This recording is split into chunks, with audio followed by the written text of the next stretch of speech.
Assalamualaikum warahmatullahi wabarakatuh. Jumpa kembali dalam saya Mas Nopasker dalam channel saya ini. Saya berdoa semoga kalian semua yang menyaksikan video saya ini, konten saya ini, semoga dalam keadaan sehat walafiat bersama keluarga dimanapun berada. Insya Allah, amin. Pemirsa, janji saya bila Allah menghendaki, saya akan meneruskan konten saya episode kemarin. Kemarin saya bercerita karena IKS pula saya bisa jalan-jalan ke Singapura. Saat ini saya bercerita sedikit sekilas dalam perjalanan saya. Bukan niat apa-apa.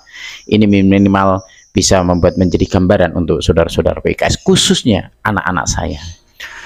Saudara-saudaraku semuanya, kronologisnya seperti ini. Kenapa saya bisa ke Singapura? Saya akan nyatakan di sini gara-gara atau karena IKS saya bisa jalan-jalan ke Singapura. Karena saya membuka pengobatan, tentu banyak pasien yang beragam orang atau bermacam-macam, dari tipe orang menengah ke bawah sampai orang menengah ke atas, orang biasa sampai orang pejabat. Alhamdulillah saya di situ ketemu dengan seseorang yang tidak orang biasa, tentunya orang penting. Beliau tinggal di Bintaro sana, di Jakarta sana, mempunyai hajat besar hingga akhirnya terkabul dengan kami berdoa bersama. Sekali lagi, dengan kami berdoa bersama, bukan saya ya, kami. Berarti ini semua memang kita hanya menjadi wasilah saja.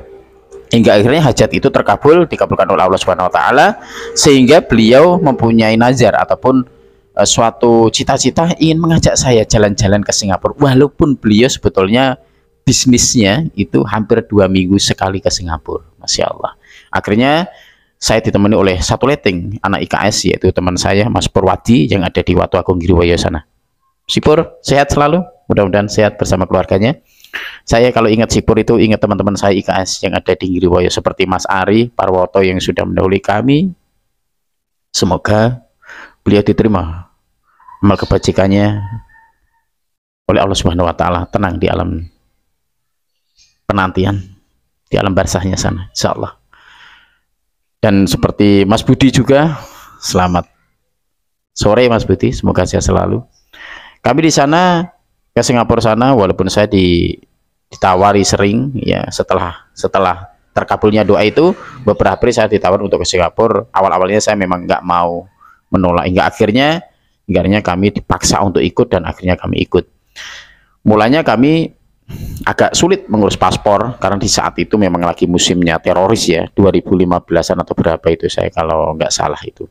Akhirnya di situ ya saya lupa tepatnya ya, tapi saya karena nggak bawa buku paspornya, mohon maaf punten, saya ada di Cirebon dan buku itu tentunya ada di Wonogiri sana. Hingga akhirnya saya itu jadilah pembuatan saya di imigrasi buat paspor untuk ke luar negeri, ke Singapura sana. Karena salah satu yang membuat agak sulit itu di KTP saya ini petani pekerjaan saya, tapi kenyataannya saya ini wira swasta atau tabib di saat itu. Hingga akhir cerita saya paspor itu jadi, akhirnya kami berangkat dari bandara Cengkareng sana, Jakarta sana, Tangerang. Akhirnya saya meluncur ke Singapura, 3 orang, Sipur dan yang mengajak saya itu bapak itu. Akhirnya di sana setelah memang sudah disiapkan, kami menginap kalau nggak salah di hotel atau di hotel bintang 5 Ibis ya kalau nggak salah ya. Saya juga nggak tahu di sana, pokoknya saya tahunya makan, disenangin sana-sana gitu aja. Jadi kalau nggak salah itu 1 malam 10 juta kalau nggak salah, insyaallah.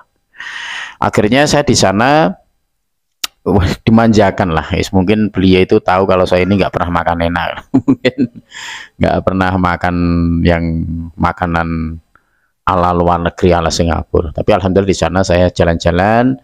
Jadi hampir saya itu nggak pernah nggak pernah tahu karena saya turun dari hotel atau apartemen itu, saya selalu dijemput oleh mobil, termasuk lagi ke lift lagi, masuk lagi, naik ke kamar lagi, begitu terus beberapa malam saya sama teman saya itu.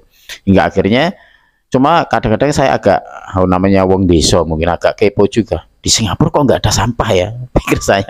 Kalau pas saya jalan-jalan itu di dalam mobil itu, oh Singapura nggak ada sampah ya, sampai saya itu kadang-kadang berpikir, tak cari sampai mata saya itu melihat ke kanan kiri ke depan belakang di mobil tuh, kok nggak ada sampah juga gitu, Masya Allah.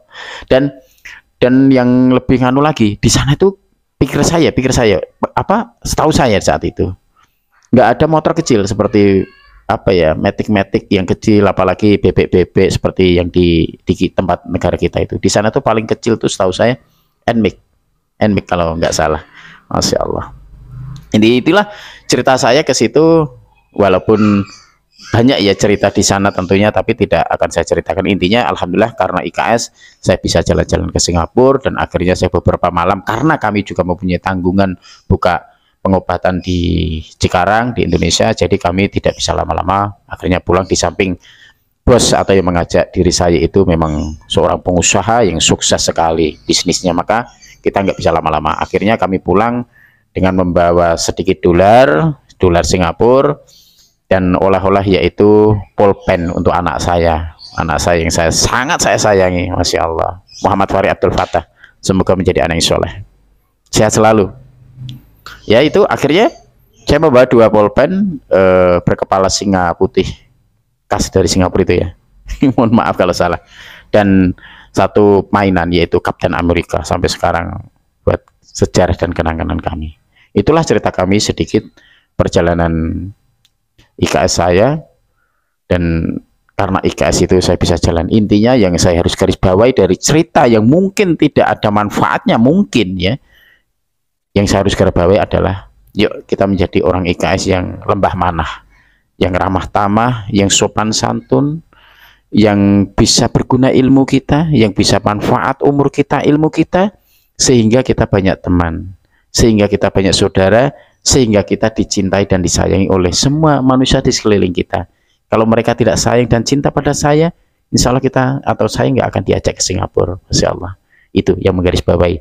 Yuk kita menjadi anak IKS yang bisa berguna ilmu kita, diri kita untuk orang banyak. Insya Allah kita harus melangkah lebih baik, kita harus bisa berhijrah lebih baik, dari hal yang kurang baik menjadi hal yang lebih baik. Itu aja cerita saya di Singapura, dan insya Allah setelah ini saya akan bercerita kalau saya pernah divonis meninggal dunia oleh dokter spesialis saat itu. Saksikan kisah selanjutnya habis ini. Terima kasih. Mohon maaf. Assalamualaikum warahmatullahi wabarakatuh.